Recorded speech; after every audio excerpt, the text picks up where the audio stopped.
সম্পর্কের সুতা কেটে গেলেও শাকিব খান সম্পর্কে অপু বিশ্বাস বেশ নমনীয়। নিজের প্রত্যন ও সন্তানের স্বামী হিসেবে কিং খানকে প্রাপ্য সম্মান দিতে ভোলেন না। সম্প্রতি আবারও বিষয়টি স্পষ্ট হলো অপুর কথায়। সম্প্রতি এক অনুষ্ঠানে অতিথি হয়ে এসেছিলেন অপু। সেখানে শাকিবকে নিজের পুরুষ হিসেবে উল্লেখ করেন।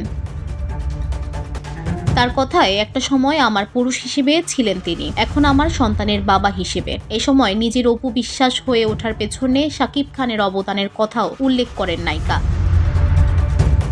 চলতি বছরের শুরুতে 2টি সিনেমা এসেছিল অপুর। এরপর নতুন সিনেমায় দেখা যায়নি তাকে। তবে কাজের জায়গা প্রসারিত করেছেন অভিনেত্রী, আত্মপ্রকাশ করেছেন ব্যবসায়ী হিসেবে। রাজধানীর আফতাবনগর আবাসিক এলাকায় signature by AB parlour and boutique ও এবি ক্যাফে অ্যান্ড রেস্টুরেন্ট নামে 2টি ব্যবসা প্রতিষ্ঠান চালু করেছেন অপু। উপস্থাপনায়ও নাম লিখিয়েছেন অপু। নিজের ইউটিউব চ্যানেলের জন্য তিনি নির্মাণ করেছেন একটি বিশেষ সাক্ষাৎকারমূলক অনুষ্ঠান। আড্ডা উইথ অপু বিশ্বাস নামের এই অনুষ্ঠানে অপুর মুখোমুখি হন নির্মাতা ও সাংবাদিকরা। VOD Bangla news desk.